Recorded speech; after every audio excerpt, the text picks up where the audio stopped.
And praise the Lord, everybody. Welcome to a special edition of the Showdown at Sundown Live Bible Study, where we, of course, will present here tonight history and politics through a Christian worldview. And when I say a Christian worldview, I'm not talking about the white nationalist worldview, which passes as the Christian worldview these days, the quote unquote Christian worldview.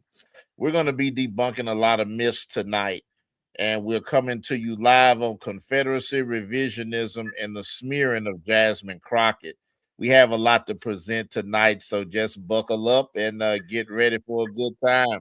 We're here for a good time, not for a long time. So, without further ado, I will introduce my two guests. Well, allow them to introduce themselves, if you will, starting with our good brother J Mac, who's been a frequent guest on the program, and also good brother George Middleton with us tonight. Brother J Mac, introduce yourself and tell us where our listeners can follow you. Thank you, brother. So I'm Jay, brother Jay, and been rocking with brother Charles for a little while now, and we tackle these issues and other issues concerning the church. And I think this is a great topic.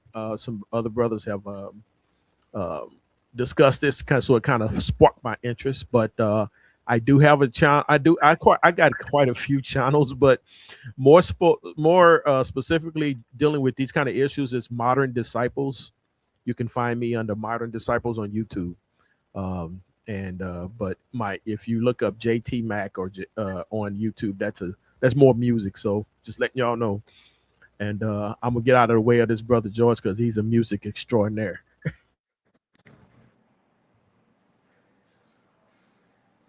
Okay, brother George, tell us about yourself and tell our listeners where they can find you to follow you on social media and so forth. All right. Happy to be back here with you guys hanging out. Looking forward to chopping up a really healthy discussion here on some very relevant issues going on.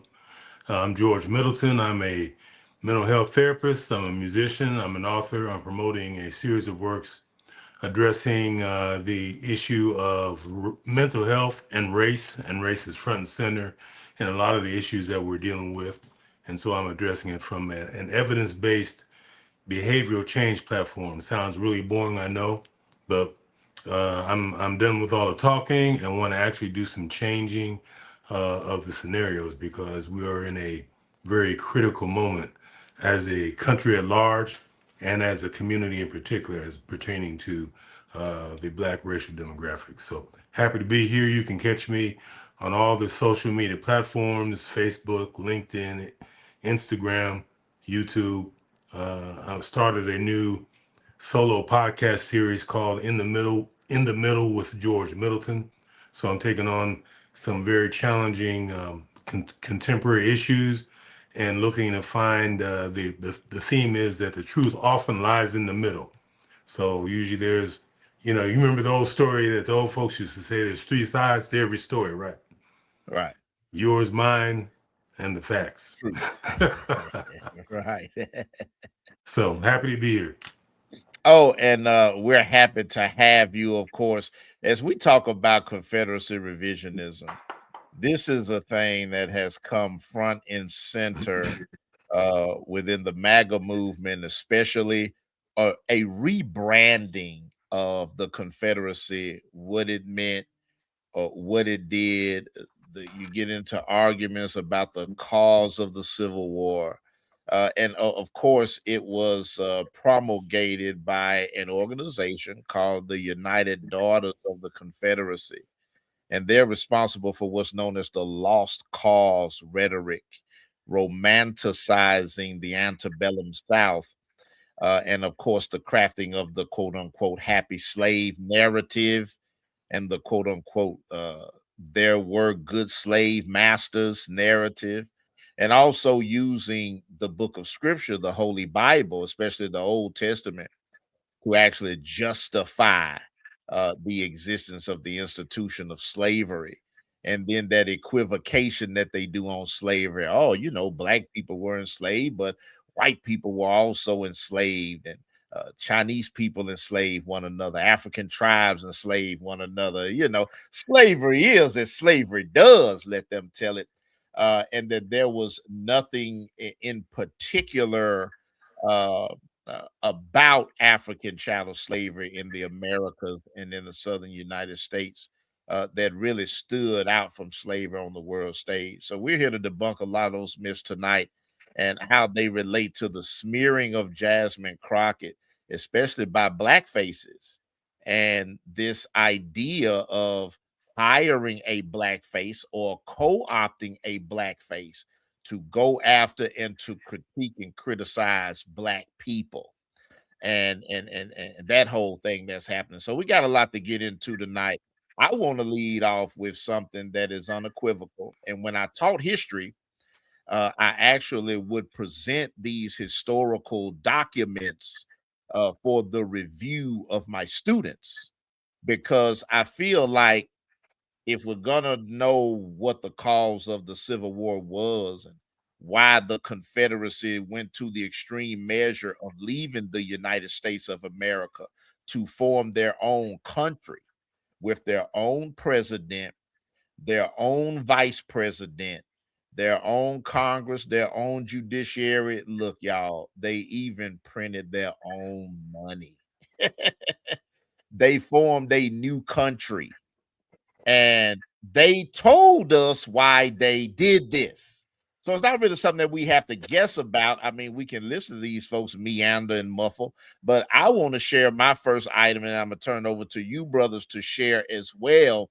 One of the things that I shared with my students was the cornerstone speech that was given at the first Confederate Congress. Don't say that too loud these days. The first Confederate Congress by Vice President of the Confederacy, then Alexander Stephens. And I want to point out precisely what he highlights as I share my screen here. And I do want to share my screen, and I want to share the language of the cornerstone speech here. And I have it pulled up now. And in the language of the cornerstone speech, I want to highlight a couple of things. And let me highlight these things here. He says, our new government is founded upon exactly the opposite idea of what he elucidated previously, which he spoke of the Constitution, meaning the Constitution from the founding of the Republic. And then he spoke of our new government is founded upon exactly the opposite idea. Its foundations are laid, its cornerstone rests upon the great truth. Now, look at what he says here, upon the great truth that the Negro is not equal to the white man. See, so he's letting you know what the cornerstone and the foundation of the Confederacy is, why they are forming this new government. He says very plainly that it is founded upon the great truth. He calls it the great truth, that the Negro is not equal to the white man. That's this great truth. That the Negro is not equal to the white man. That slavery, subordination to the superior race, is his natural and normal condition. Do we see that? So this is the great truth that the Confederacy was built upon. And it was that the Negro is not equal to the white man, and that slavery subordination to the superior race. So now we have white supremacy being introduced here, because the white race is now the superior race.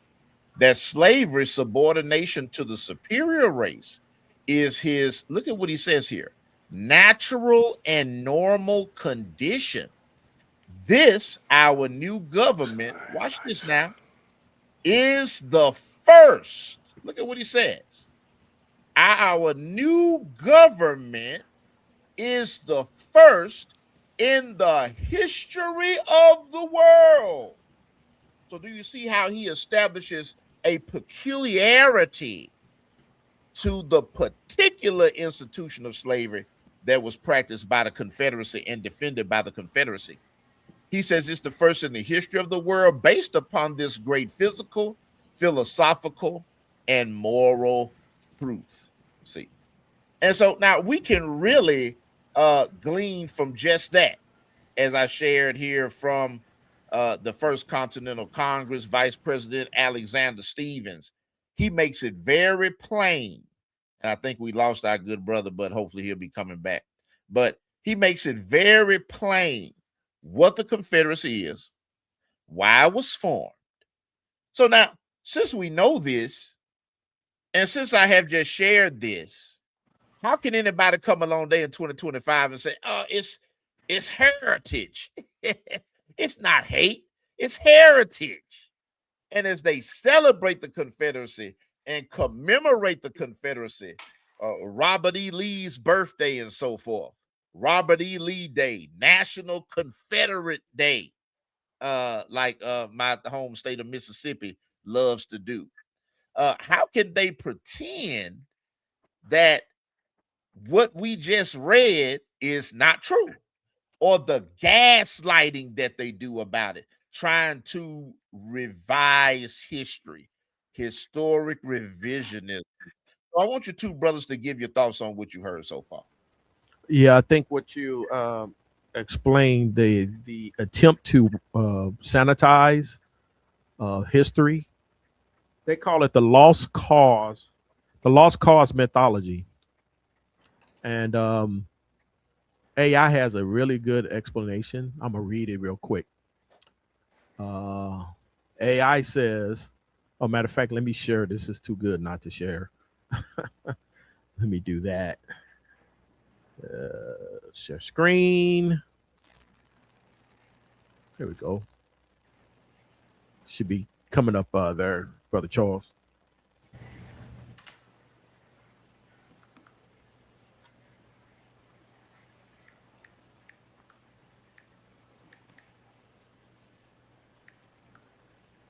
Awesome. The Lost Cause mythology is a pseudo-historical narrative romanticizing the Confederacy and the American Civil War, claiming the war was about states' rights and preserving Southern way of life, not slavery, like Chad O. Johnson is trying to. Chad O. Jackson tries to argue, not slavery, downplaying slavery's role, glorifying Confederate leaders who should have been locked up. They should have been hung or locked up for their treason, and portraying enslaved people as content. Excuse me. Developed by white Southerners post-war, it served to justify secession, reinforce white supremacy, and ease Southern guilt, distorting history by ignoring the centrality of slavery to the conflict and Reconstruction, becoming a persistent cultural force in American memory. And I'll stop sharing on that. So that's what I have to say about what you just read right there, brother. Absolutely. As we delve further into, we want to bring in good brother George Middleton to give his thoughts and to also share what he feels about this. The root of the matter is belief, and it is belief in this concept of whiteness. That's what is driving this continued love affair with the Confederacy. Off of Dr. Jane Batalora, who's known for her work titled Birth of a White Nation. She starts off by informing the listeners that there was no such thing as white people before the year 1681. Mm. And we often overlook that and act as if that's just some piece of trivia, just some quaint trivia that has nothing to do with what's going on today. But what we've done is we're having this debate, we're fighting a war, we're having this conflict in an environment of irrational belief. The belief that there is this racial hierarchy. And that is what the Confederacy really stands for. It stands for its commitment to the racial hierarchy, which is white supremacy, which means it doesn't mean that white people reign supreme. It means that in this society, white is higher in any context than black. And because we're dealing with this as if it's a real and valid concept, we continue to repeat the same loop. So just because you change the law, you can abolish slavery, you can, say that you beat the Confederacy in a physical conflict. But if you didn't address the belief that was behind it, then all a person does is find a way to express that deeply held belief. And as it pertains to white supremacy, all of us, which this may throw a lot of people, but all of us are complicit in perpetuating this concept of whiteness. And so we're in this really cognitive dissonance effort, even with what we're doing right now, trying to bring awareness to how this Confederacy and this love for the flag and the symbols and statues, how it is something that we should not want to do. But the fact that we all in this country practice the belief in white supremacy, we end up becoming accomplices to that. And so what we're doing now, I want to caution us by saying, let's understand that this is not our game. This is their game. The fact that they are able to continue perpetuating white supremacy, that they're now bringing the statues back, that they're attacking civil rights, which is a prime component of the Confederacy, right? They're doing this overtly in our face.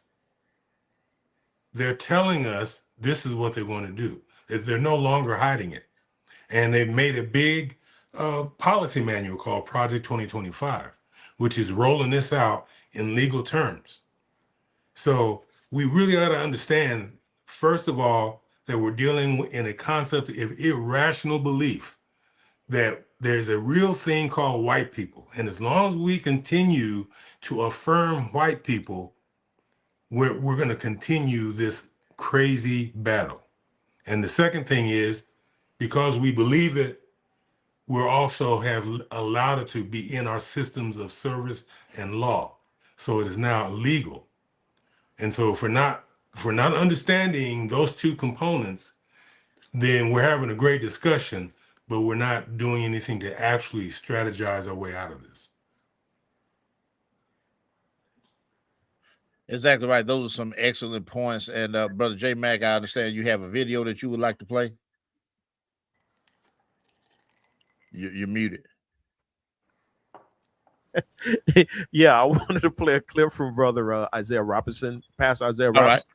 All right. Okay, shouts out to Pastor Isaiah Robinson. And I couldn't definitely find the original clip of Chad Jackson sanitizing the Confederacy. So we're going to use Brother Isaiah's video, and then I want to show.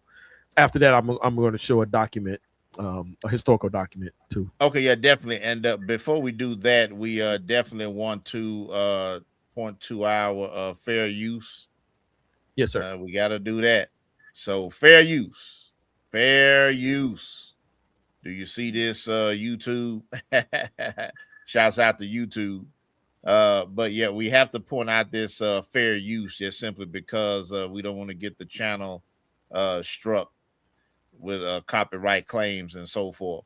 So fair use, simply put, is in good faith. This work contains fair use of copyrighted and non-copyrighted images from the public domain and the web for non-commercial and non-profit educational purposes. This work is distributed free of charge The author has neither monetized this work nor sought any profit from its distribution. Copyright disclaimer under Section 107 of the Copyright Act of 1976. Allowance is made for fair use for purposes such as criticism, comment, news reporting, teaching, scholarship, and research.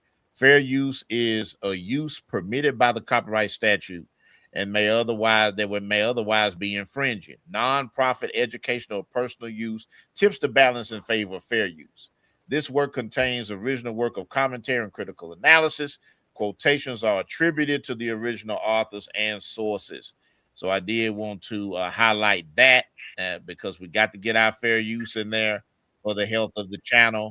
And of course, we shout out to Pastor Isaiah Robinson for the excellent work that he's doing in urban apologetics, the excellent work that he's doing in unmasking what he and I refer to as the coon pulpit, because we got some preachers in there that are definitely not for the people and not with the people. So I'm gonna go ahead and add this to the stage, and it's ready for you, Brother J Mac. Okay, great, and also shout out to Professor Robert Ash. Both of brothers did a great job. Let me go ahead and play their playing of Chad O. Jackson. Carolina, somewhere in the South. Of course, all white audience. Listen to Chad O. Jackson. Slavery existed in America. It existed in several southern states. And they were threatening to secede from the Union, not because of slavery, but because of states' rights, because they were still bitter about how the Constitution was ratified on the first part, but also the fact that you saw these kind of maneuvers that were being made since the ratification of the northern states imposing their will all the more on the southern states. Now, this is what we call a Confederate apologist. This gentleman just said that the Civil War was not over slavery, it was over states' rights, okay, and the North bullying the South, and something else he said. I don't know what's it. So, in light of what he just said, I'm going to pull up this document here, real quick. Get back to this. Okay. Okay, here we go. Let me share this one there real quick. Stop sharing that. And we're going to share this document. There we go. Should be coming through, Brother Charles. Yeah, I got you. Okay. This website is the Declaration of Causes of Seceding States. These are letters written by these four states: Georgia, Mississippi, South Carolina, Texas, and Virginia. Well, we're going to jump down to Mississippi because this is the most Mississippi, the most glaring letter. Hey, the hospitality state. Right. Hey, can you make it just a little bit bigger? Yes, sir. Control plus. Yes, sir. You let me know let me know when it's big enough. One more. Yeah, that should be it. And then scroll back up. Okay. There we go. Get back up here. Let me see, where am I? I'm in Georgia. Let me go back down. Georgia. Georgia. little Ray Charles sprinkled Ray in. Charles, yeah. All right. Mississippi says a declaration of the immediate causes which induced and justify the secession of the state of Mississippi from the federal union. Okay. Okay. So just to recap, they are declaring the cause. Is that fair? Yes, sir. That they are declaring the clause of their secession from the federal union. So they're declaring their cause. So since they are declaring their own clause, nobody can come around later in 2025 and give a different cause. What is it, 140 years later or however many years? Right. I mean, are they? Yeah. So this is some gaslighting on epic proportions. But let's hear from Mississippi. Yeah. Let's let them declare their cause. Mississippi says, I do declare in the momentous steps which our state has taken of dissolving its connection with the government of which we so long formed a part, it's just that we should declare the prominent reasons which have induced our course. Our position is thoroughly identified with the institution of slavery. Whoa, hold on. So they've declared their cause, and they have said that their cause is, does it say thoroughly identified? Thoroughly identified with the institution of slavery. Oh, okay. Yeah. And is it about to call slavery the greatest something? Yes, sir. Oh, okay. Yes, sir. And I'm trying to make sure I'm following along. I'm trying to conjure up my foghorn fog leg voice because that dude be having me crying, laughing. But he said, our position is thoroughly identified with the institution of slavery, the greatest material interest of the world. Its labor supplies the product which constitutes by far the largest and most important portions of commerce of the earth. These products are peculiar to the climate verging on the tropical regions, and by an imperious law of nature, none but the black race can be exposure to the tropical sun. Oh. So now we're getting biological. So since the blacks can handle the sun better, we got to use them, because how else is labor gonna get done outside? Oh, okay. And he says these products have been become necessities of the world, and a blow at slavery is a blow at commerce and civilization. The blow has been long aimed at the institution and was at the point of reaching its consummation. There was no choice left us but submission to the mandates of abolition or a dissolution of the Union, which principles had been subverted to work out our ruin, that we do not overstate the dangers to our institution. A reference to a few facts will sufficiently prove. Okay, so the blow was coming. They just got out the way of it by leaving the Union. So they saw the blow coming, and they evaded the blow by seceding from the Union. Isn't that something? Now, and I want to say that if you all want to pull up that those documents, each state is pretty much saying something similar. I use Mississippi because Mississippi is taking all the sugar out of it.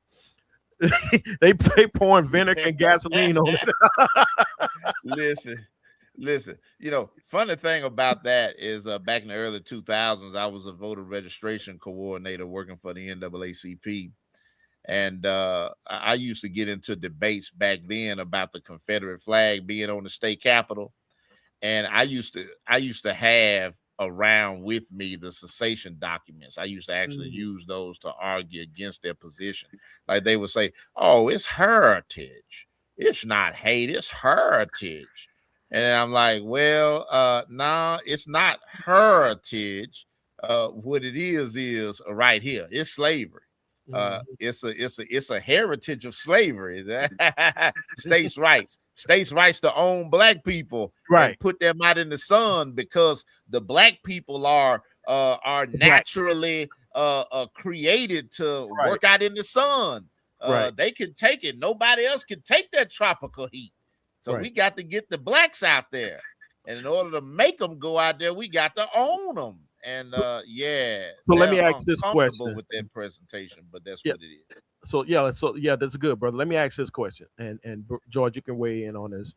If someone who passes himself off as a historian and a researcher, their whole premise is built on a lie, meaning he said emphatically that it was not about states. I mean, it was not about slavery. It was about states' rights. So if his entire premise is built on that, his entire argument, in my opinion, and I think it's in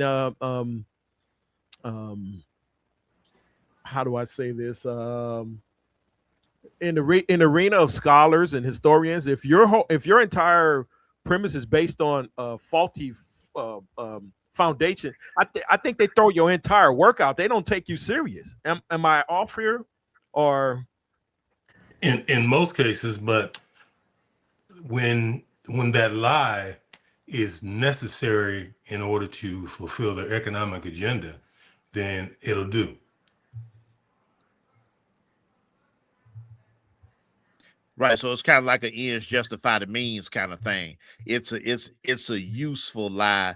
And back to General Sun Tzu, all warfare is deception, right? And then you got a bunch of useful idiots that'll actually believe it and buy into it hook, line, and sinker, because it actually reinforces their own prejudices and biases that they already have. And so it's more so of a confirmation bias that makes them comfortable. And when we begin to tell the truth, that upsets their comfort.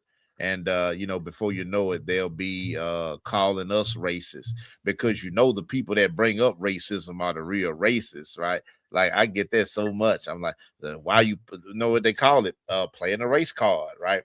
And it's like, I didn't even put the card in the deck. How did I get to play it? I didn't put it in the deck.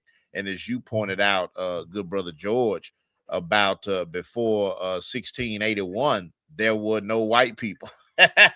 Now, there were people that were from certain areas that you would call white people, but they weren't called white people. Race is a social construct that was invented by certain people for a certain purpose, and that purpose was to create a system of hierarchy based upon race and to put themselves at the top of that hierarchy. That's it. And the tragic nature of this is by the document that Brother Jay just read, is that as harsh as that sounded, it's founded on belief. They really believe this stuff. It's not that they were just being assholes, pardon my French. Yeah. But they were conditioned to really believe that this is the way God intended it. And it allowed them to go full hook, line, and sinker in enslaving us. We weren't considered human, legally, or morally. And that justified all of the harsh treatment and exploitation, which they became economically dependent upon.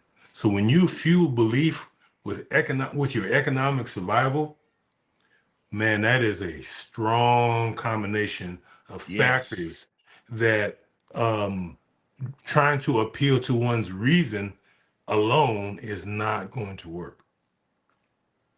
Right. Especially when they have such a vested financial interest in the continuation of slavery, as they put it in their declaration, that it was essential to world commerce. They didn't even just leave it to the state of Mississippi's commerce, but they wanted to make this thing global. This thing was worldwide.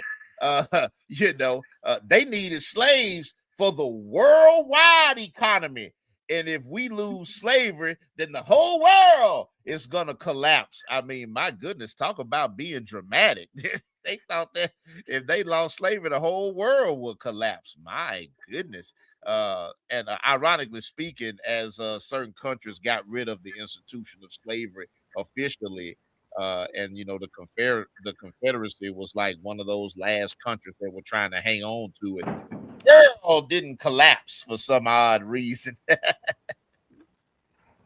yeah, they I don't know if can you hear me, brother? Yes, sir. He loud and clear. There were a Corrin amendment that was proposed in 1861 that would allow them to keep their slaves, the keep the institution of slavery in the South. I think, if I'm not mistaken, I think one of the issues was that they would not try to expand it to the other states. And Right, of course, right. Yeah. And that's a great point that you're making, because as the United States was expanding out west, you had new states coming into the Union. Yeah. And those new states were choosing whether to be free states and whether to be slave states. And the reason why the Confederacy couldn't go along with that law is because they wanted slavery to expand. Because the more slavery expanded, the better its chances of survival. Whereas it's almost like if you're trying to put out a fire, you got to isolate that fire. And then you got to start smothering that fire. You got to deprive it of oxygen. And according to the northern states' ideology, depriving slavery of oxygen would eventually cause it to die out. And the Confederates, or who would futurely become the Confederates, actually had the opposite idea. We need to keep this fire expanding, so we can't deprive it of oxygen. So we have to keep it expanding. And this is one of the things that kicked off the campaign militarily of the Captain John Brown, and what history remembers as Bloody Kansas, and his run-in with the slaveholders trying to force the Congress of the state of Kansas to adopt slavery. And they were applying thug tactics and real strong arm tactics, trying to force state congressmen to actually codify slavery and make Kansas a slave state. And the Captain John Brown, of course, waged war on those individuals in what became known as Bloody Kansas. And so actually the fight over the expansion of slavery is one of the things that brought the Civil War to a head. Mm-hmm. Mm-hmm. That's good stuff. I wanted to play a little bit of clip they had also found. They dug up, it's like a little animated illustration of the lost cause of the so we're going back to what you have in the queue. Yeah. It's a different video. Yeah. Gotcha, brother. We ready for you. Okay, hang on. Get that up here. 1966, barely a year after the war ended, Southern sources began claiming the conflict wasn't actually about slavery. Meanwhile, Frederick Douglass, a prominent abolitionist and formerly enslaved person, cautioned, "The spirit of secession is stronger today than ever." From the words of Confederate leaders, the reason for the war could not have been clearer. It was slavery. So how did this revisionist history come about? The answer lies in the lost cause, a cultural myth about the Confederacy. The term was coined by Edward Pollard, a pro-Confederate journalist. In 1866, he published The Lost Cause, a new Southern history of the War of the Confederates. Pollard pointed out that the U.S. Constitution gave states the right to govern themselves independently in all areas except those explicitly designated to the national government. According to him, the Confederacy wasn't defending slavery. It was defending each state's right to choose whether or not to allow slavery. This explanation effectively turned white Southerners' documented defense of slavery and white supremacy into a patriotic defense of the Constitution. The Civil War had devastated the country, leaving those who had supported the Confederacy grasping to justify their actions. Many pro-Confederate writers, political leaders, and others were quick to adopt and spread the narrative of the lost cause. One organization, the United Daughters of the Confederacy, played a key role in transmitting the ideas of the lost cause to future generations. Founded in Nashville, Tennessee in 1894, the UDC united thousands of middle and upper-class white Southern women. The UDC raised thousands of dollars to build monuments to Confederate soldiers. These were often unveiled with large public ceremonies and given prominent placements, especially on courthouse lawns. The Daughters also placed Confederate portraits in public schools. They monitored textbooks to minimize the horrors of slavery and its significance in the Civil War, passing revisionist history and racist ideology down through generations. By 1918, the UDC claimed over 100,000 members. As their numbers grew, they increased their influence outside the South. Presidents William Howard Taft and Woodrow Wilson both met with UDC members and enabled them to memorialize the Confederacy and Arlington National Cemetery. The UDC still exists and defends Confederate symbols as part of a noble heritage of sacrifice by their ancestors. Despite the wealth of primary sources showing that slavery was the root cause of the Civil War, the myth about states' rights persists today.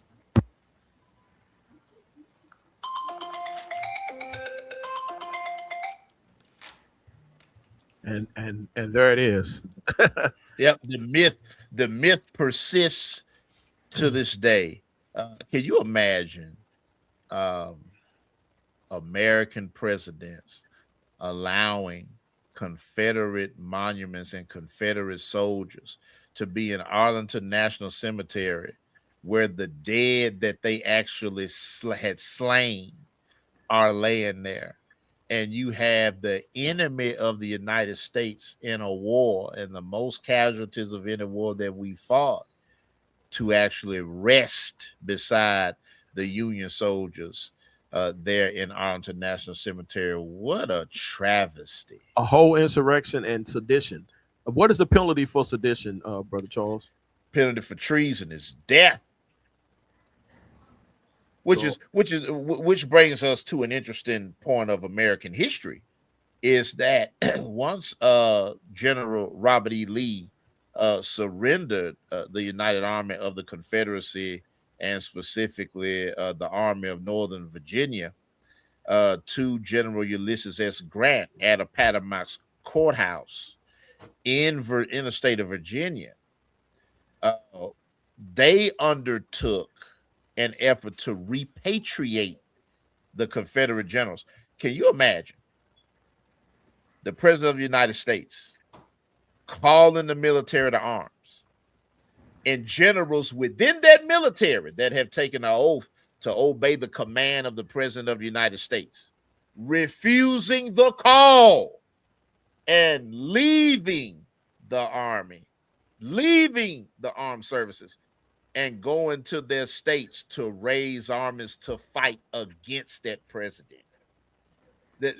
There has been no more clear example of treason in the history of the United States of America.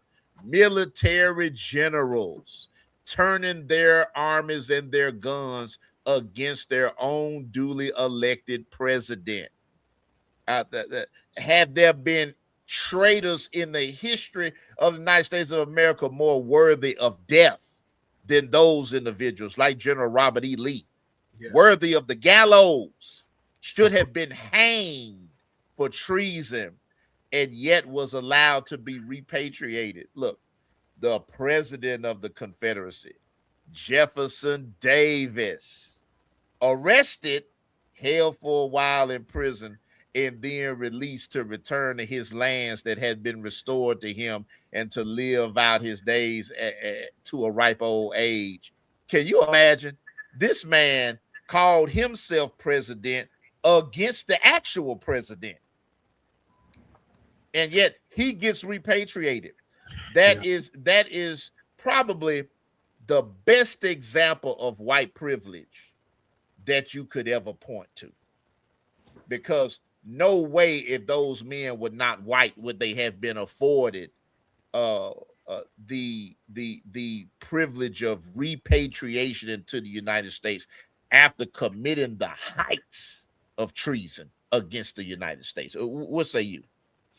I'd say real quick that the United States failure to properly address the sedition, to properly address the insurrection, to properly address the treason, is why we're where we are right now. And I'll land on that. I would grant you that and take it one step further. It's not only that, but they won't address it because they are all in agreement on the one unifying factor, that regardless of their conflicts politically, their code as a white race cuts through all of that. So it doesn't matter if you're from the North or you're from the South. You can have differing opinions about slavery, but the one thing that doesn't change is your position in that hierarchy. And so that is why in America, the white male, the racially classified white male, will never be truly held accountable for many of the atrocities that he is known for historically and currently, because this is still happening today. The white nationalists, the white extremists are the number one domestic terrorists in this country, and no one is even really holding them accountable. Yeah. Won't you note, Brother George, that report that established what you just said that came out several years ago has actually been rescinded and yes. amended to yes. not say that. To not say that. Right. Yeah, this is the level of gaslighting that we're dealing with here, gentlemen. As they continue to revise and to try to make you think that no, that wasn't what it was something different. And they're trying to play a Jedi mind trick on you. These are not the Confederates you've been looking for. These are not the Confederates that you've been looking for. And you know, as we know from Star Wars lore, Jedi mind tricks only work on the weak-minded. Right. The unfortunate part about it is that so much of America is weak-minded and very susceptible to propaganda. I see it all the time on social media, people posting fake memes, fake pictures as if it's true. And they believe that it's true. Good brother George, it goes back to belief, doesn't it? It goes back to belief, doesn't it? Thank you. I want to pick up on that real quick. Yes, just said, because that's what they needed our belief then, and they need our belief now for this Confederacy to effectively come back into its glory days. And if we really understand the power of that, if we really understand what that means, that they needed our belief then, and they need it now for this to actually work. And the belief, if you believe in one lie, that sets you up to believe in the rest of the lies they're going to tell you later. Right. And the first lie that makes us, to use your words, vulnerable mentally is the belief that there's this thing called white people. Now, I know I keep sounding redundant in bringing this up, but as long as we keep giving white people affirmation like it's a real thing, then we're going to get the rest of what comes with that. If we're going to actually mount an actual effective strategy against what they're effectively doing right now, it begins with robbing them of this belief in who they think they are, who they want us to believe that they are. It starts there. Right. The social construct. Yeah. You're not white people. You're just people. You're just people just like any other people. You see how that takes them down from being in a position of supremacy and makes them just like everybody else, because they are just like everybody else. I mean, there's only one race, and that's the human race. So this whole construct of race has been constructed by certain individuals to make sure that their race is at the top. Race wasn't created by black people. It wasn't created by Orientals. It wasn't created by Europeans. It was created by Europeans, right? Yeah. That's right. So in order for us to understand what the race card is, we have to understand who put it in the deck. Who made the game. Who made the deck. Basically, who made the game. Think about Monopoly. Who made the game? We grew up loving Monopoly, but you know what Monopoly does in its indoctrination into laissez-faire capitalism? It teaches you that you only win when you eliminate everybody else from being fiscally competitive with you. You have to establish yourself. and disable the other players. You basically have to turn them into paupers in order for you to win the game. Wow. Well, I never looked at it like that. Well, yeah, but when you look at the creators of Monopoly, that's exactly what they were trying to foster. I'm not saying don't play Monopoly. Look, Monopoly is a fun game, but I'm saying when you're engaging in Monopoly, you need to be aware of the indoctrination and what Monopoly is trying to teach you. Monopoly is trying to teach you the American game. But you want to know the big secret to the American game, and it's been the case since before 1776. People that look like us were never intended to be players on the board. they never expected us to become players on the board. If you could hop in a DeLorean, hit 88 miles per hour, go back in time to grab a Supreme Court Justice Hugo Black, throw him in the trunk, and then come back to 2025 and let Supreme Court Justice Hugo Black look around, who was infamous on the Dred Scott decision, supporting the majority opinion that the black man has no rights that the white man is bound to recognize. Do we see that? Right. And just imagine the shock that Supreme Court Justice Hugo Black would have if he could see America in 2025. It was never intended to be what it has become, and it's actually up to us to take these systems, as Dr. King was trying to do, take these systems and impose upon these systems a methodology of fairness to make the playing field equal. And Dr. King highlighted this in his NBC interview the year he was assassinated. This interview took place in the month of February. And of course, he was assassinated on April 4th of 1968. But you can find this NBC interview from February of 1968, where Dr. King is asked by the NBC reporter. And it's a very interesting question, because people ask that same question, I've noticed even today in 2025. They say, well, hey, how come black people can't do like the Ethiopians have done when they come in and get loans and start businesses and prosper, or like the Italians did, or like the Irish did, and naming all of these different immigrant groups? And why are the black people behind the curve on this? And Dr. King had, I think it's the best way to possibly answer that question. And like I said, people still ask that question in 2025. The black race is the only race of people that started out in this country as a slave race. So our oppression was written into the fabric of this country.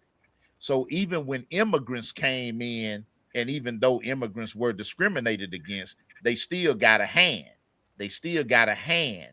We didn't get a hand except to get slapped. Yeah, so while they were slapping us around, they were extended a hand of these other immigrant groups and eventually putting them before us. When the Irish first came into this country as immigrants on the boat, and bringing the La Cosa Nostra in here along with them. And we got all our mafia and gangster movies and gangster shows that we love to watch. They were the Irish. But guess what happens 2 generations into their arrival? Now they become white. The Italians came in, brought their La Cosa Nostra, looking out for one another. They were the Italians, right? And they were discriminated against. You can even see pictures of signs back then that people used to hang in their businesses. Italians need not apply. But guess what happens 2 generations into the arrival of the Italians? They become white. So do you see even, and people think this is crazy, but even Hispanics that have come in and that have immigrated here, before they had their own classification. You hear what I'm saying? Before they had their own classification, guess what? 2 generations again, they're considered white. That's and a right. lot of people look over that. The only people that have never made that transition over is us. We were always considered non-white, and that is actually what put us behind the curve on taking advantage of the opportunities that this country has provided to those whom they have selected and elected to provide those opportunities to. And when they did not want to provide those opportunities to Black people, they did not. And that set us back generations. And then people think you're being racist when you bring up the history. But the history is how the present got to where it is. So you can't pretend like the history is disconnected from the present. And when I say history, I'm not talking ancient history, man. This is recent history. This is like my grandmother and my great-grandmother. This is within my living memory, connected directly to that history. What are your thoughts? Well, you made an excellent spot on explanation, rationale, and justification for why I think we should do something that most of us just won't consider doing. And what I'm going to say is going to sound really just like nonsensical, but everything you just said supports what I'm going to say. That is the very reason why we, who are racially labeled, classified Black in this country, should officially leave that classification. We should leave the game. It's their game. We're not going to ever be equal to white in the way America plays this. And that is the cognitive dissonance that is driving us literally into mental health disorders, because we are in a constant position of trying to prove our worthiness as compared to the white standard. And for every gain that we think we make, they find ways to legally take it back. So we keep fighting and losing and fighting and losing, because we are the only group that can't do what every other group can do, because we were not designed to do that. And it is to our demise if we continue to keep going to this white power system, demanding from them fair treatment. It's not going to happen. And this revisionist Confederacy initiative is another amber log on the fire of proof of that. That's some good commentary from both of you guys. I guess my position is I don't disagree with you in principle. I guess my position is the Constitution affords us certain rights, and my ancestors fought for those, so I'm gonna keep fighting for those rights. But that's my position, though. You know. So to your Constitution, let me put this question to you guys and tell me what you think. Is it fair? Well, let me reframe that. Are you comfortable knowing that your white American counterpart does not need an amendment to be an American like we do? No, I'm not comfortable with that. So if we are truly, no, we're not comfortable with that. so if we're truly American, should we require an amendment to be American if our white counterparts don't? I don't think we should have to. I think the Constitution in and of itself, but when they took out the nonsense, they took out the 3/5 of a man and all that other trash, and when they got rid of that, or at least wrote amendments to it, it shouldn't have to be. But the problem is the original Constitution, where it was written, had problems. So it had problems. It had problems because it was written by those who never intended on giving people that look like me and you what the Constitution said, which is equality. All Right. men created Right. equal. So again, here we are in 2025 now, and we're supposed to be men, right? We're supposed to be men, and we're supposed to be American.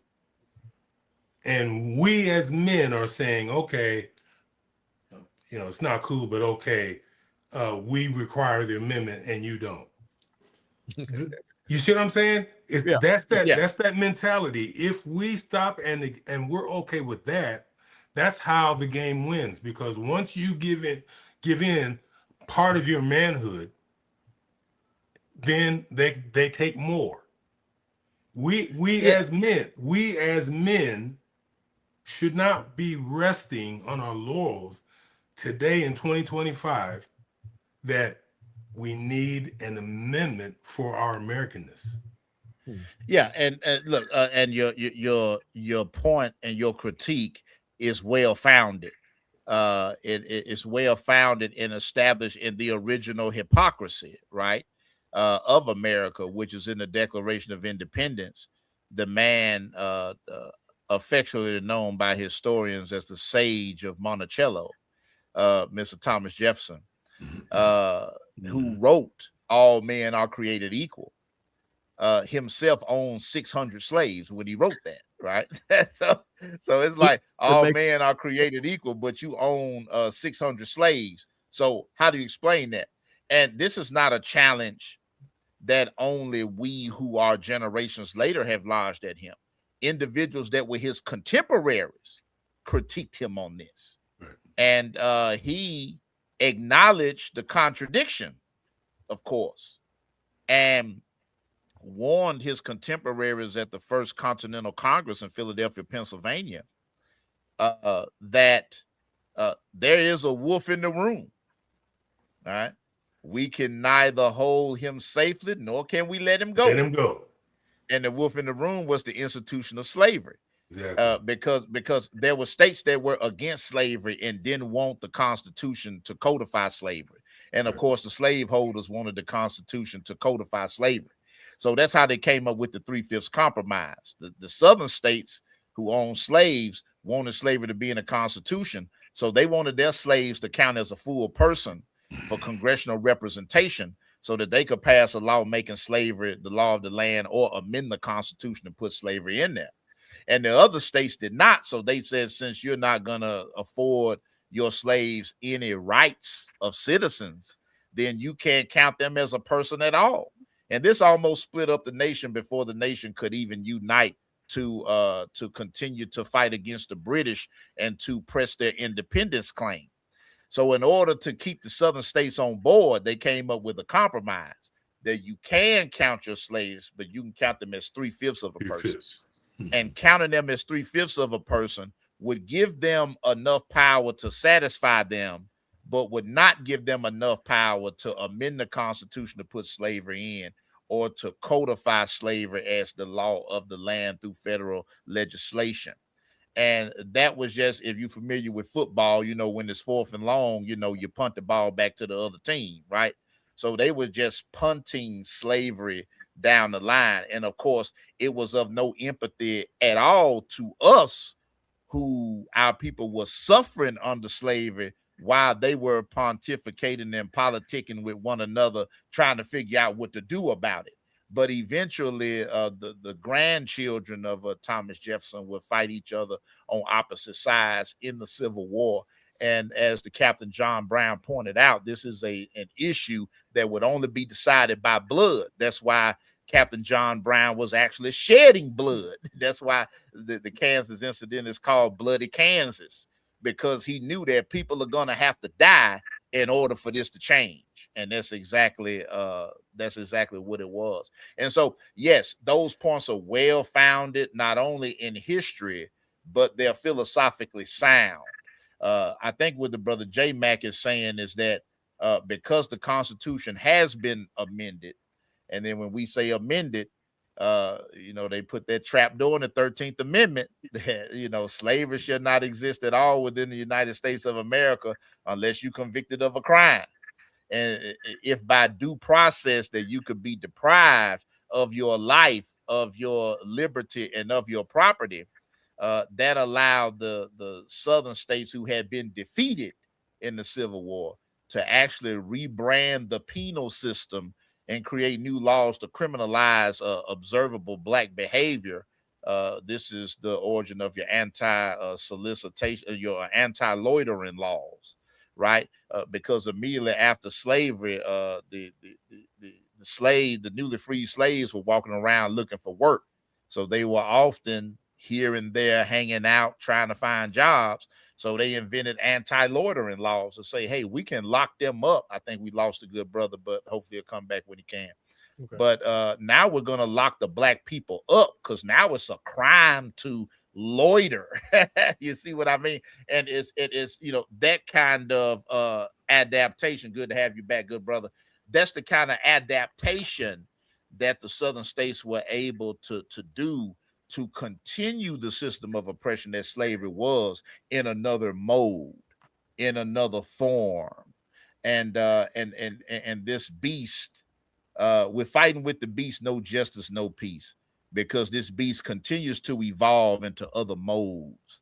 And it's almost like playing whack-a-mole, and that frustration is definitely palatable. But that's the perspective that Brother J. Mack is laying out, to continue to work for liberation of our people through this framework, because the framework isn't going anywhere. How would you respond to that, good brother George? So I agree with you, you know, and that's one way of trying to work within the context of the Constitution to try to address it. However, I don't think that that's effective. I mean, we're losing ground. We're poised to lose even more ground in 2026. And here's the one thing that we're not doing that they're doing very effectively is they have created and are driving a very heavy narrative. We are not going to fight this by saying, hey, look, you guys, this isn't right what you're doing. Hey guys, the Constitution says that we're supposed to be able to do this. That's not how we're going to win this. We have to have an equally and even more powerful narrative to counter their lie. Because that's how they're doing it. They are utilizing and exploiting the vulnerability of the masses of America who believe that they're white. Understand that now. When you believe you're white, you are vulnerable to any other type of psychological manipulation. And they're using that through the fear game, through the otherizing, through the immigration scare tactics, through the high black crime rates, all of that. They're using all of these stereotypes that have a deep subconscious impact on the white identity thinking. And what we're not doing as a black racial demographic, we're being used to further their agenda. We're actually being used by them because they know how to put us in positions where we have to react. Once we react, we have now confirmed white identity think. We've got to have a different narrative that overwhelms this white-centric narrative. That's interesting. Just good points. Also, Brother Charles, I want to point out before we switch over to the other topic, you got some questions in the chat on this particular topic. Okay, yeah. So let's get some questions. I was actually on the wrong screen, so let me get on the right screen, and we have some comments here. Let me see.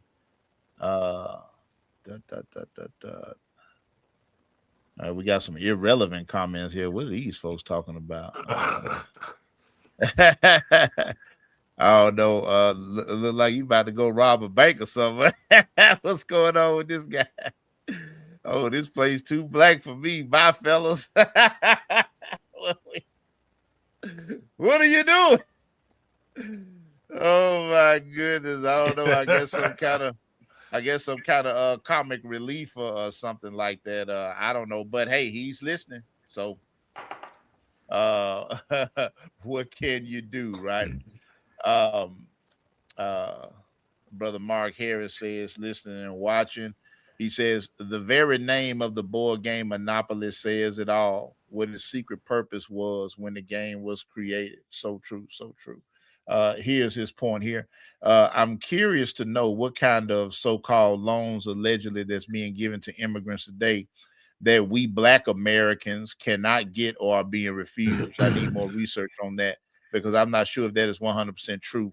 I keep hearing that, and I want to know how much of it is actually true. Can someone lead me to the evidence? Because I have been wanting to know that, and no one has been able to give me the answer.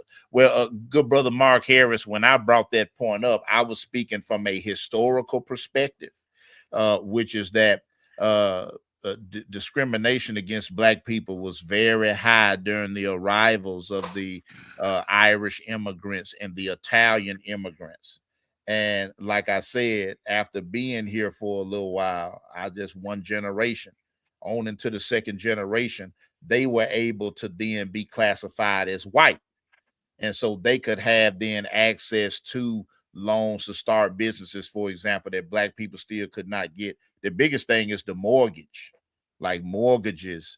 That is how the mortgage basically created the middle class, and access to mortgages is what allowed poor white families to pay into a home, develop equity, and then borrow against that equity to send their children to college, to get degrees, to become professionals.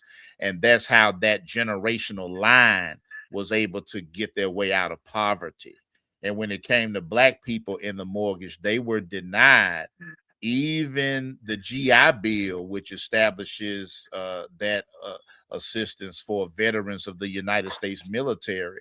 Even the GI Bill was slow to incorporate Black soldiers into it.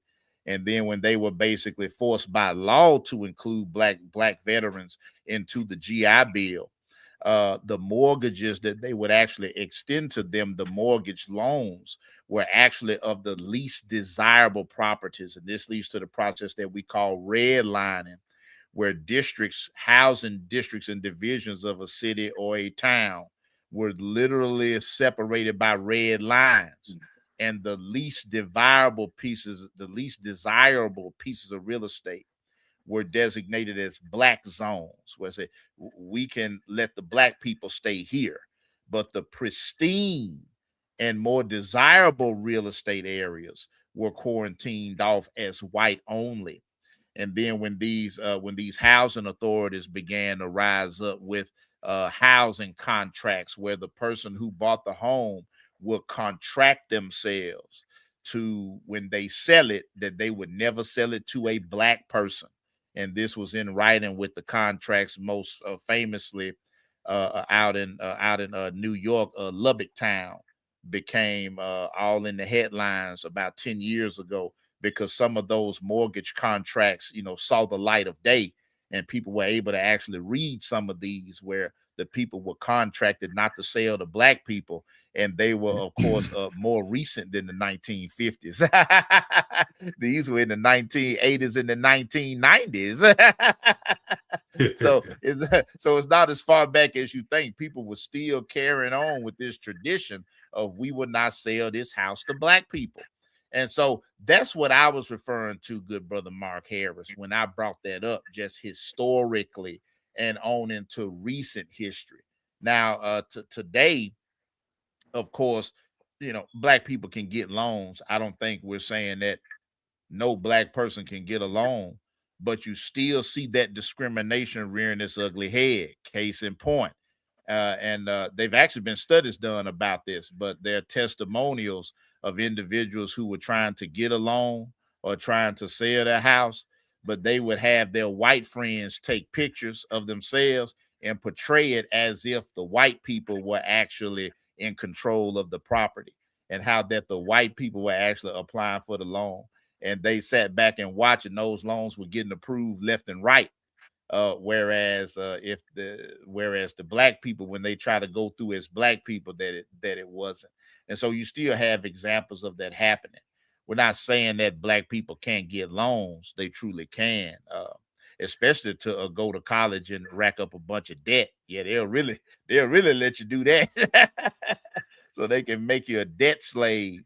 But in any event, I want to let the other brothers chime in on that question that he asked. I would encourage Mark to just research under racial disparities in lending practices.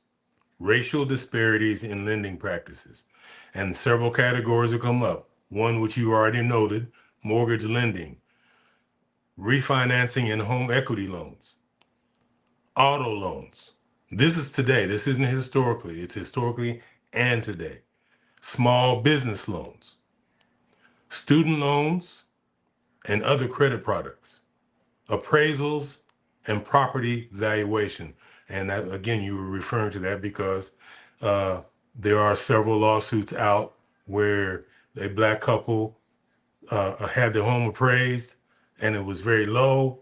Then they did the de-blacking of their home and put white pictures and all that to make it look like it was a white home. And magically, after upon the second appraisal, it jumped up several $100,000. Amazing. So anyone today, unfortunately, and again, some people are being genuine about it when they say they don't know, but a lot of people aren't. Anyone that says that racism doesn't exist today and that Black people, quote unquote, have a fair shot like everyone else is statistically incorrect. The facts do not bear you out. You got a follow-up question, Brother Charles? Yeah, I see it. How do we counter the white supremacist narrative then? And I feel like we're countering it now with programming like this, where you can listen in and hear these myths be debunked and be presented with actual historical documentation to expose the narrative. Because the first thing that they do, and when I say they, I like in the metaphorical they, not in like the spooky conspiratorial sense, but the individuals that perpetuate these myths. The first thing they're going to do is just deny. That's the first thing they're going to do. They're just going to deny that it's true. And when you supply them with evidence, then they're going to say, oh, you're reading that wrong. So I'm saying that to say, everybody's going to have an answer to this. So very seldomly will you come across somebody that would just be confronted with the facts and abandon their position, apologize, and start saying what the truth is. Now, if you're dealing with an honorable person, then that's what they'll do, because everybody has not been taught the truth. I think we have to just admit that that's the case.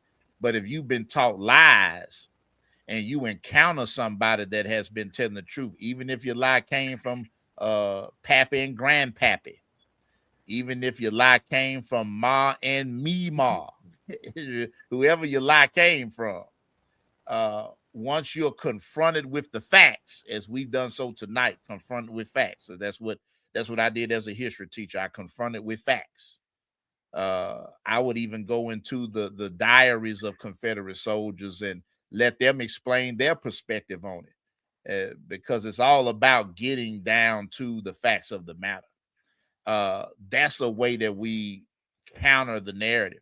It's not saying that the narrative is going to disappear, but it is saying that we can begin to have an impact on the amplification of that narrative by telling the truth. And that's the little thing that little old us can do in our little corner of the world. And another thing that he asked was, what is our plan of action for our people? How do you suggest we implement the plan? Before you answer ahead, that question, that first question that Mark asked is a very, very powerful question, because that, if we're serious about mounting an effective strategy to what's happening today, it begins with that question that Mark asked. And so a one-word answer, Mark, or one sentence answer, is to get yourself properly educated on exactly what race is, because many of us do not know what race is. I would also encourage you just to begin your research by going and looking up Dr. Jacqueline Battalor's YouTube, Birth of a White Nation. And that will give you the factual beginnings about how this white supremacist narrative began. And I really want you to watch it with an open mind and understand the gravity of the things that she's saying. So that's hugely important that we become educated. I always challenge people by this question. If you're going to have a serious discussion on race, you need to be able to answer the following three things. What is race? Who created it? And for what purpose was it designed? What is race? Who created it? And for what purpose was it designed? If you don't know the factual answers to that question, you'll never be able to mount an effective strategy against white supremacy. It's a great point. Brother J Mac, did you have some input on that before we move to the next question? No, not really. You guys gave some great advice. I'm ready for the next topic. Matter of fact, I can queue up my next video if that's okay. Okay, yeah. So you go ahead and queue up your next video. And we talked about the plan of action and how we implement it. We talked about how our good brother could actually get started with that. Excellent. And then of course we have Pastor Isaiah Robinson in the comments. My goodness, I feel like we got a celebrity in here. Pastor Robinson has been doing excellent, groundbreaking work in urban apologetics and exposing the white nationalism that's permeating through a lot of the pulpits. And we greatly appreciate the work that you're doing, Pastor Robinson. You are an inspiration to us, and we have actually presented some of your work in this live. Outstanding job that you're doing, and just continue to do so, my brother. And he's saying that you're doing a wonderful job. So that's high praise, Brother J Mac. I think you need to take a bow, brother. And as we get ready to play your next video, as we segue into this, is it ready so we can go ahead and listen to it?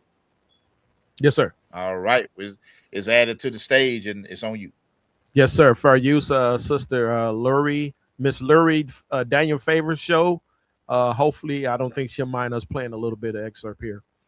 It smells like when God farts. I don't know what it smells like when, I don't know what it looks like if God has to blow its nose, but these are things that you can know. So if you're going to be intellectually lazy and suggest that Jasmine Crockett is on the AIPAC payroll when all the data says that is just simply not true, the records, the facts, then you should just know that we see you. And y'all did this with Vice President Kamala Harris. You wanted to be a single issue voter. And listen, if you're going to be a single issue voter, that is real cute. I'm a black woman. I'm a black voter. I wouldn't know what that's like because I live a multifaceted life. But to be a single issue voter on an issue that doesn't impact your day-to-day lived experience, and at the same time be wholly ineffective at preventing the white nationalists from destroying Gaza while you're losing civil rights, while you're losing voting rights, while you lost access to integration, and now we have entered into Jim Crow, all behind an issue that you lost on anyway, that just seems like a waste of electoral energy. Not that we should not be aware of it, which is why I think it's also important to hold our local officials accountable, but to act like this case is this race should be decided based on Israel, that don't make no sense. Namely because when Texas gets cold, y'all can't even keep people warm.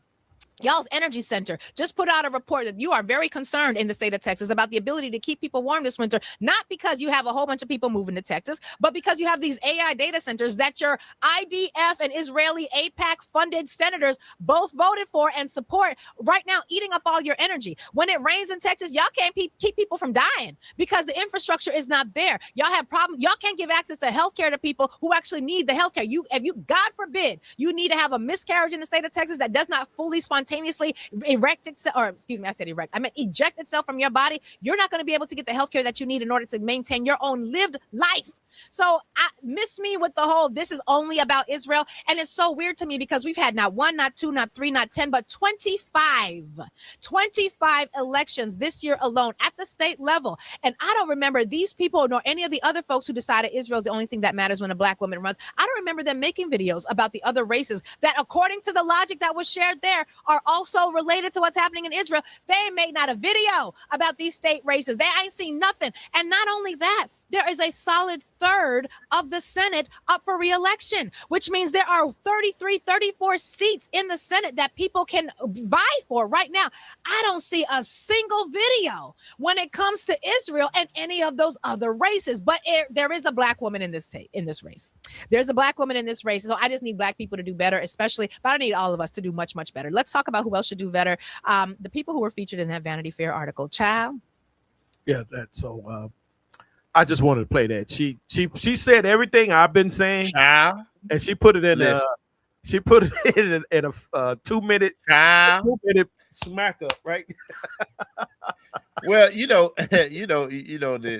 interesting thing that we can point out here and dealing with Israel, and of course the effect on Christian Zionism and especially Protestant Christianity has really led to a sort of apocalyptic hair trigger situation with a lot of these evangelicals that are in positions of influence to enact these doomsday scenarios concerning Israel.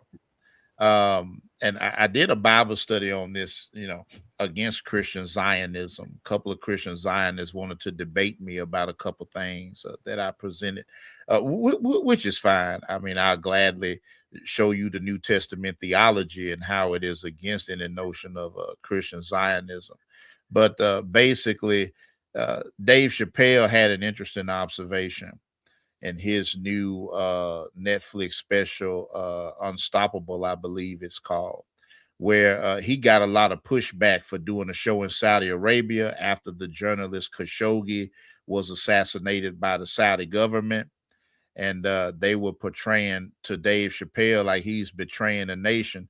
Maybe that's going back to what the good brother George pointed out earlier about having to prove our Americanism.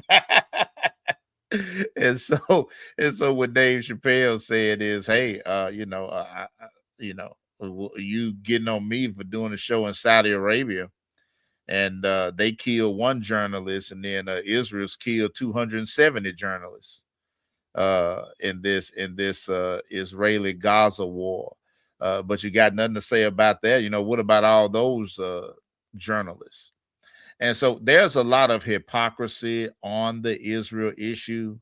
And there's a lot of mud that gets slung back and forth. But it's funny coming from these so-called America First people that really is actually kind of Israel first, then America. And now I'm reminded of something that one of our visitors came on, talking crazy. Once again, it looked like he about to rob a bank, but 2-cup Shakur. But one of the things that he said is Israel is the 51st state of America, problem number one.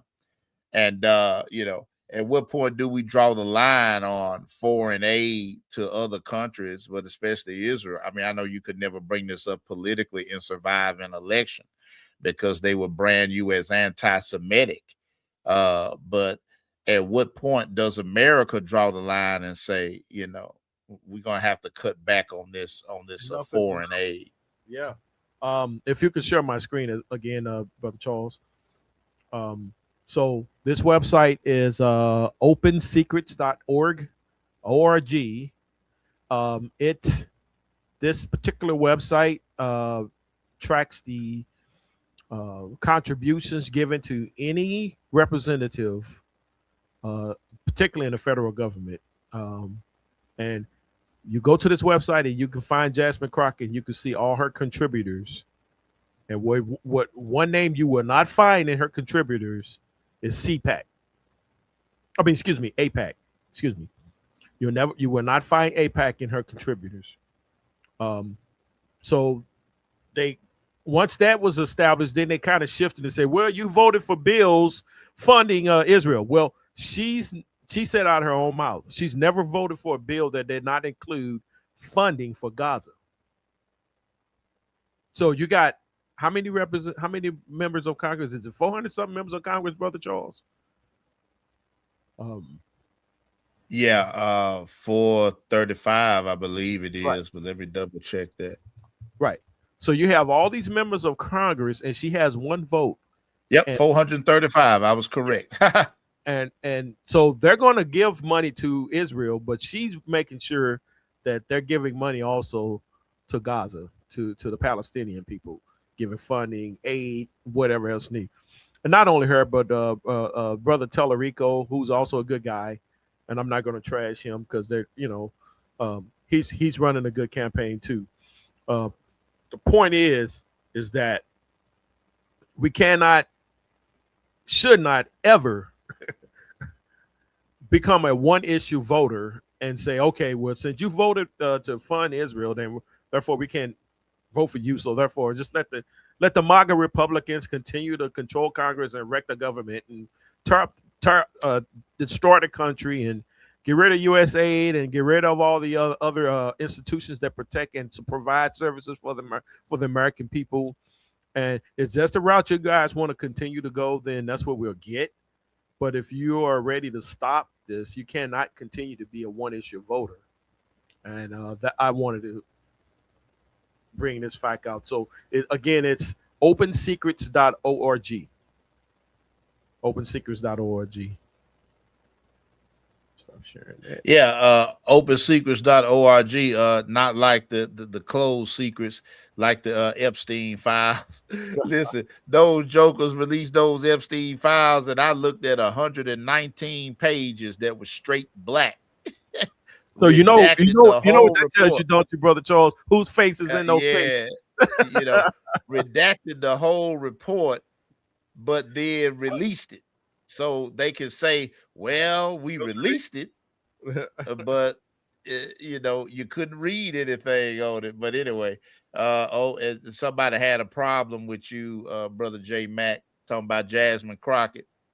Now, I don't know who this person is. Of course, these folks, they post anonymously, so you can't know who they are. I guarantee you this is probably a Charlie Kirk bro. A Charlie Kirk supporter. Yeah, well, hey, look, my name's Charles Johnson, and I'm front and center. I'm not hiding who I am. Yeah, he probably. But anyway, we're Crusader, racist. and 8X. Yeah, we're racist because we don't want Jasmine Crockett. Well, who are you? I mean, what has Jasmine done to you? Let me ask you a question. But see, this is the flaw in our strategy again, because this is how they mount it. We're trying to deal with a serious political representative as Jasmine Crockett, but now we have to get sidetracked with race. So now we're in defense mode and reaction mode because they know how to do that. All he has to do, it doesn't matter how he looks. It doesn't matter that he sounds totally ignorant. That's not the point here. The point is to throw us off by having to deal with race. And it always benefits them versus actually talking about what she's really capable of doing. And until we find a way to extricate ourselves from this racial jail that we're in racial jail because we're encumbered with a weight that no one else is. And that's going to slow us down and divide us because we're doing it to ourselves. We have people in our own community doing this to Jasmine Crockett, like they did to Kamala Harris. So it's a mindset that we have to understand we're losing on this daily reactionary position of showing people how racist they're being by us trying to address fair representation for our community. I know that was a long-winded way of saying it, but that's what they're doing is they're throwing all these racial obstacles in our way so that we have to stumble over those while they just off to the races, creating things out of nothing, hiring whoever they want to hire, firing people who are capable, more than capable, and putting in people who are way underqualified while we're still here trying to show them, hey, you know what you guys are doing isn't right. And all we get for that is an ignorant comment like this that is very effective. I heard Yeah, you, brother, exactly right. Brother George. I honestly, I laughed at this, and I really wasn't going to respond. That's why I just asked the guy. I What just what put did it up there Jasmine for do to kicks you? and Because this giggles. guy's not black. Some troll. He's a troll. I don't waste my time. With that. Well. Let's not say he's not black, because we do have some black people That's that true. are that have allowed themselves to become ventriloquist dummies for white supremacy. That's true. That's true. So there are black people that are out attacking Jasmine White, and I was gonna bring up Stephen A. Smith, but then he turned around and apologized. So I was like, well, maybe I shouldn't do the bit then, because he did apologize for allowing himself to be weaponized against his sister Jasmine Crockett. But there are a lot of black people who, tend to lean right wing, that are not apologetic for their attacks on black people. Right. Case in point, the guy that we were talking about earlier, and hold on, brother Mark Harris did have a comment here. Dude, get out of here with that Jasmine Crockett hate. Amen, brother, because that's exactly what it is Jasmine Crockett hate. And so, look, we've always had race traitors among us. The Stevens from Django, what we used to call Uncle Tom's, Sambos. We do have these individuals that embody white supremacy and attack black people for even bringing up white supremacy as if it's not a thing. And we do have those particular black MAGAs that are out here. And when we start talking about Chad O. Jackson, as we have mentioned him before, he has some things to say about the Reverend Martin Luther King Jr. Yeah, we're going to address that on Dr. King Day. That still gets a lot of traction. And so stay tuned, because we will be unmasking the attacks on Dr. King, not unlike the way that they try to attack all of our leaders, because it's all a part of their propaganda war to de-emphasize and delegitimize. And so we definitely have to expose that. So guys, we're coming up on a 1 hour and a half mark, so we're getting ready to get off. If there's any parting thoughts that you have, going to start with good brother George, and then brother J Mac, and then myself. Well, even though we discussed two separate topics, they're both inextricably linked, and it doesn't matter what the topic is. What I would encourage people to do is look at the principles of how the attack is being waged. And the connecting principle is this concept of white supremacy. And they use the same tactics. So I would encourage people to, instead of looking at which side is right and which side is wrong, step away from the debate and start looking at how race is having an impact in that discussion, and how it's making people say certain things based on whichever racial identity that they're on. Because remember, white people is not a real thing. So the minute you start getting into a debate based on skin color, you're already talking in irrational terms. You're talking irrational. So when people say, white people do this, or black people do that, they're talking irrationally. When you make policy based on white people or black people, it's irrational policy that's actually killing people. So the larger issue is not so much Jasmine Crockett, Project 2025, Trump. Those are the obstacles. The bigger issue is maintaining the racial hierarchy. And if you start looking at it that way, it frames the discussion and the debate differently. We started off with black Confederate apologists particularly Chad O. Jackson. In the words of the great Foghorn Leghorn, and how he would classify that, he would say, "Oh, I say, that dog don't hunt. He's like a dog that don't hunt, you know." And this is an interesting and ongoing topic, and I wouldn't, you know, I want to say, and I want to encourage people to do some research, because you're gonna run into some folk that's gonna try and approach you with this nonsense, and they're gonna be real slick and smooth tongue with it, to the point where they can almost convince you. So make sure that you do your research, so you know what you're talking about. And even if they can't convince you, they can convince people who may be listening to the conversation, whether it be your friends, your family, or other people in your influence. So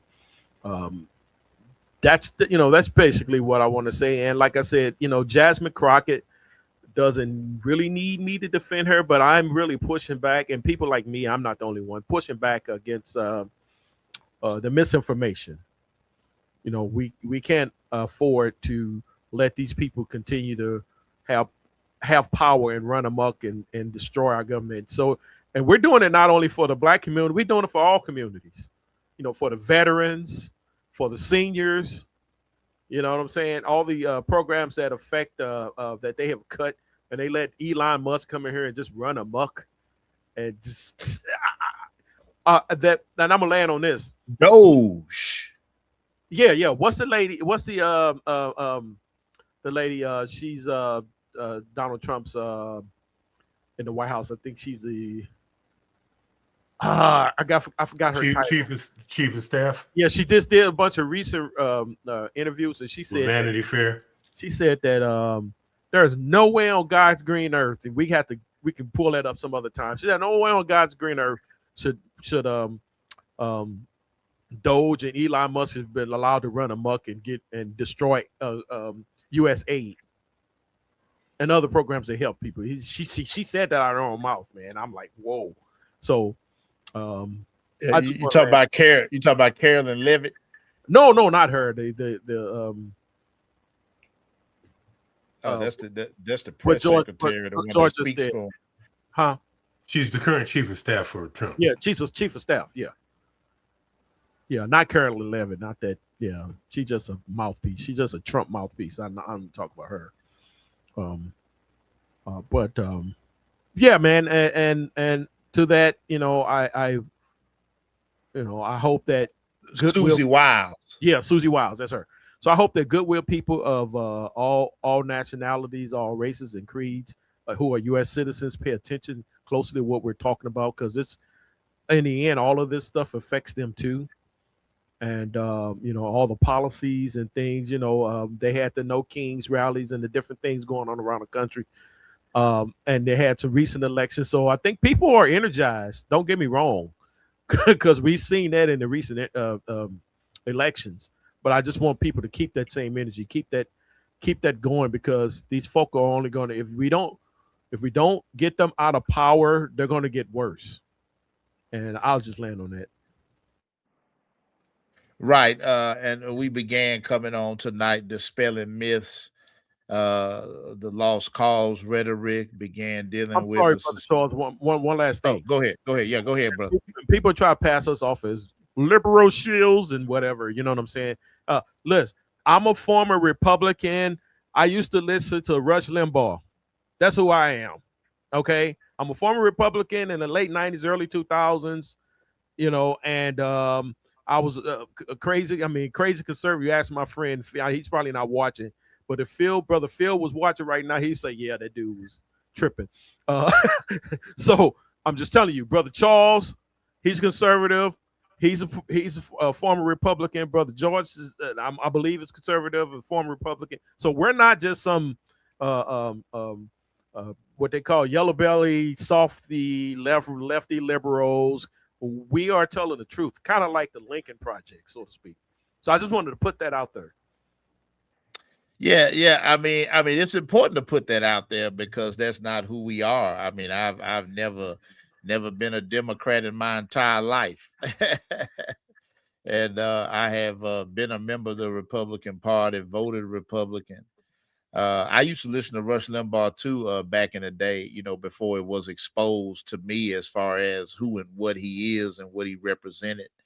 And so I've never been down with Dixie, and that's usually where we part ways. So anybody that's trying to introduce Dixie, I've always been an opponent. And with the elevation of Trump, it just finally drove me away from Republicans altogether because they let him take over their party and turn it into a political cult of personality. And I was very disappointed to see the grand old party go out like that. But these are the results of when you employ the Southern strategy in the 1970s, and you courted the Dixie vote that was despondent after the Democratic Party did civil rights, and they broke away from the Democratic Party, formed the Dixiecrat Party, ran Alabama Governor George Wallace, the segregationist, for president, and literally won 7 southern states. The only independent candidacy they ever pull off a coup like that. And the Republicans saw that happen, and they were just salivating. They said, we got to figure out a way to bring those Dixiecrats into the fold and create what they call the Solid South, which still stands for the most part to this day in 2025. But those are the Dixie vote. Those are the Dixie voters. And, you know, just like my grandmama used to tell me, all money ain't good money. All votes ain't good votes. And so we should definitely recognize that history. And those folks were normally in the basement of the Republican Party, you know, never allowed to come into the House. But with the elevation of Trump, they've taken over the party. The Dixie vote is now front and center. And there's not an accident that on January 6th, right next to those Trump flags, you saw the Confederate battle flags. That's not a coincidence at all. That's actually what's happened to the grand old party. I used to tell my friends sometimes, like, maybe if, you know, once Trumpism has gone into the dustbin of history, maybe I can return to my former home politically. But then I got to thinking, no, even when Trump leaves the scene, those folks are still there. And those folks are not the friends of Black people. Don't let anybody persuade you otherwise. And so with that, it's been a great show. Enjoyed having you brothers here. Would love to have you back on, good brother George. Around Martin Luther King Day, we're going to be doing an expose on the attacks on Martin Luther King's legacy and the determination to destroy his legacy and to actually turn Black people against his legacy. So we're going to lay all that out, play a lot of clips and videos that you've never seen before. And we're going to get into that. So without further ado, we're going to bid you farewell. I love if Brother J Mac, you will close us out with a word of prayer before we adjourn. Yes, sir. Dear Heavenly Father, gracious God and creator of all things, we just thank you for this day that you have given us the breath of life one more day, and that you have allowed us to make a way, or we have allowed us to find a way to provide for our families and to help our neighbors and to do the things that we need to do. And Heavenly Father, we need guidance and strength. I know that the civil rights leaders prayed the same thing for guidance. They prayed for direction, and they prayed that you would touch the hearts of men to make the right changes, the righteous changes, Father. And so we are asking again, because we seem to be going backwards now, but we ask that you would touch the hearts of men all over this country, men and women, and that you would touch them in a righteous way, that we will go in the right direction as a country and do the right things by our neighbors and our neighbors that live, not only our neighbors in our own neighborhoods, but even the neighbors in nations. So in keeping it with what Jesus has taught, the real Jesus and what he taught, how we supposed to treat our neighbors and how we supposed to treat our brothers and how we supposed to treat those around us. So we ask all these things, Father, that you will protect us, you will keep us and give us wisdom. in all things in Jesus' name. Amen. Amen and amen. Hey, Brother Mark Harris says it's a great show. Keep it going, fellas. We will keep it going. Till next time, you all stay blessed.